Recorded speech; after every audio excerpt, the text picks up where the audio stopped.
Assalamualaikum warahmatullahi wabarakatuh. Selamat pagi adik-adik. Hari ini kita kembali belajar dengan metode daring. Hari ini pembelajaran yang kita pelajari adalah tema 1, subtema 1, pembelajaran yang ketiga. Seperti biasa, sebelum kita belajar dimulai, mari kita berdoa bersama-sama terlebih dahulu. Berdoa dimulai. Berdoa selesai.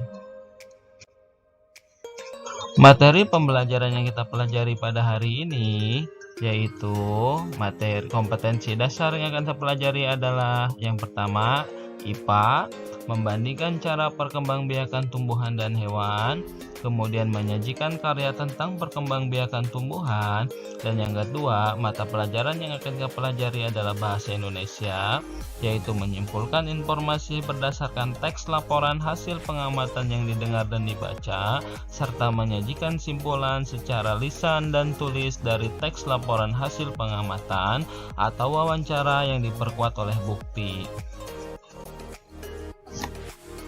Yang pertama yang akan kita bahas materi hari ini adalah perkembangbiakan tumbuhan secara vegetatif. Nah, pada pembelajaran sebelumnya kita telah membahas tentang perkembangbiakan tumbuhan secara generatif atau secara kawin yang ditandai dengan adanya pertemuan serbuk sari dengan kepala putik.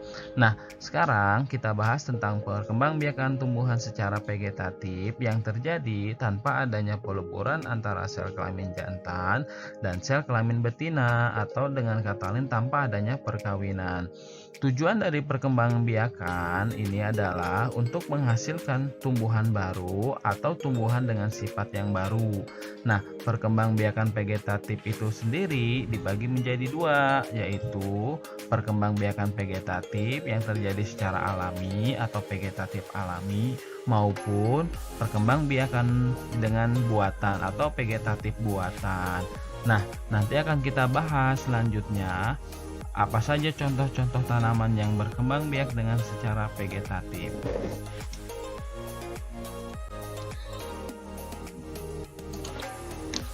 Macam-macam perkembangbiakan vegetatif alami atau tanpa bantuan manusia adalah sebagai berikut.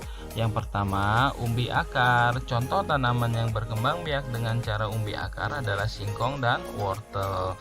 Yang kedua, umbi lapis. Contoh tanaman yang berkembang biak dengan cara ini adalah bawang. Yang ketiga, membelah diri. Contohnya adalah ganggang biru.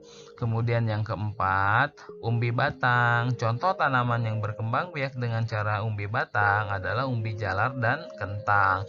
Kemudian yang kelima, geragih atau stolon. Contoh tanaman yang berkembang biak dengan cara ini adalah rumput teki. Kemudian yang keenam, tunas. Tanaman yang berkembang biak dengan cara tunas yaitu bambu dan pohon pisang. Kemudian yang ketujuh, tunas daun. Contoh tanaman yang berkembang biak dengan cara ini adalah tanaman cocor bebek. Kemudian yang kedelapan, spora. Tanaman yang berkembang biak dengan cara ini adalah tumbuhan paku. Kemudian yang terakhir adalah akar tinggal atau rizoma.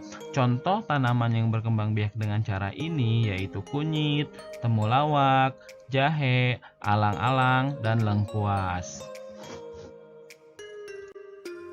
Selanjutnya yang akan kita bahas adalah perkembangbiakan vegetatif buatan dapat terjadi dengan cara yang pertama mencangkok, yang kedua stek batang, yang ketiga stek daun, yang keempat merunduk, yang kelima menempel atau okulasi, dan yang terakhir adalah menyambung. Perkembangbiakan vegetatif buatan ini bisa dikatakan bahwa perkembangbiakan ini dibantu oleh adanya campur tangan manusia. Yang selanjutnya yang akan kita bahas adalah materi bahasa Indonesia. Yang pertama, ide pokok dalam teks laporan. Ide pokok dalam suatu paragraf dapat ditemukan dengan langkah-langkah sebagai berikut. Yang pertama, bacalah isi paragraf dengan seksama. Yang kedua, menemukan kalimat utama dan kalimat penjelas. Kemudian yang ketiga, tentukan informasi yang terdapat dalam kalimat utama. Nah, demikianlah materi pembelajaran hari ini. Bapak akhiri, wabillahi taufiq wal hidayah. Wassalamualaikum warahmatullahi wabarakatuh.